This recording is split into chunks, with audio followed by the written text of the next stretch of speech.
3 মাসেরও বেশি সময় ধরে অস্থিরতায় রয়েছে ইউরোপ ও এশিয়ার সংযোগকারী গুরুত্বপূর্ণ দেশ তুরস্ক।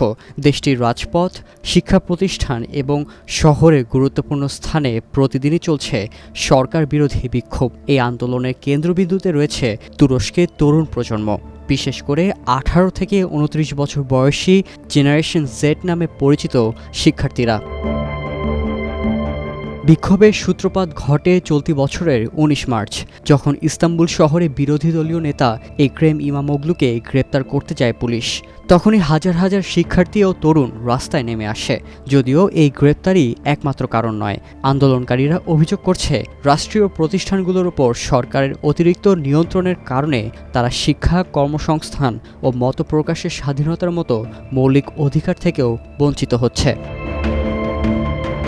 দ্য ইকোনমিস্টের এক প্রতিবেদনে বলা হয়েছে, এই আন্দোলনে নেতৃত্ব দেয়া তরুণদের বড় একটি অংশ এমন একটি প্রজন্ম যারা প্রেসিডেন্ট রিসেপ তাইয়েপ এরদোয়ান ছাড়া আর কোনো শাসককে দেখেনি। 2003 সাল থেকে টানা ক্ষমতায় রয়েছেন এরদোয়ান, কিন্তু জরিপ বলছে বর্তমান তরুণ ভোটারদের মাত্র 11% তার দল একে পার্টিকে ভোট দিতে আগ্রহী।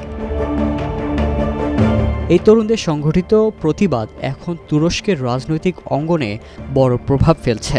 আন্দোলনের অংশ হিসেবে এখন পর্যন্ত গ্রেপ্তার করা হয়েছে 2000-এর বেশি বিক্ষোভকারীদের। পর্যবেক্ষকদের মতে গত 1 দশকে এটি তুরস্কের সবচেয়ে বড় বিক্ষোভ।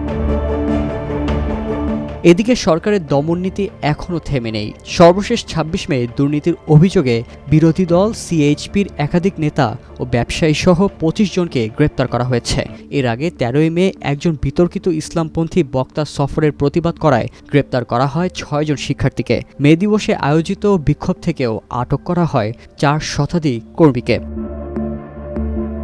এছাড়া সরকারের পক্ষ থেকে সামাজিক মাধ্যমেও নিয়ন্ত্রণ আরও জোরদার করা হচ্ছে। বিরোধী দলের নেতা ইমামোগলুর এক্স অ্যাকাউন্ট, যেখানে অনুসারীর সংখ্যা প্রায় 1 কোটির কাছাকাছি, সেটি বন্ধ করে দেয়া হয়েছে প্রশাসনের নির্দেশে। বিশ্লেষকরা বলছেন, এরদোয়ান দীর্ঘদিন ধরে একটি ধর্মনির্ভর আনুগত্যশীল প্রজন্ম গড়ে তুলতে চেয়েছিলেন, কিন্তু বাস্তবতা বলছে ভিন্ন কথা। আজকের তরুণ প্রজন্ম রাজনৈতিকভাবে যতটা সক্রিয় ও সচেতন, ধর্মীয় দৃষ্টিকোণ থেকে তারা ততটাই নিরপেক্ষ ও উদাসীন।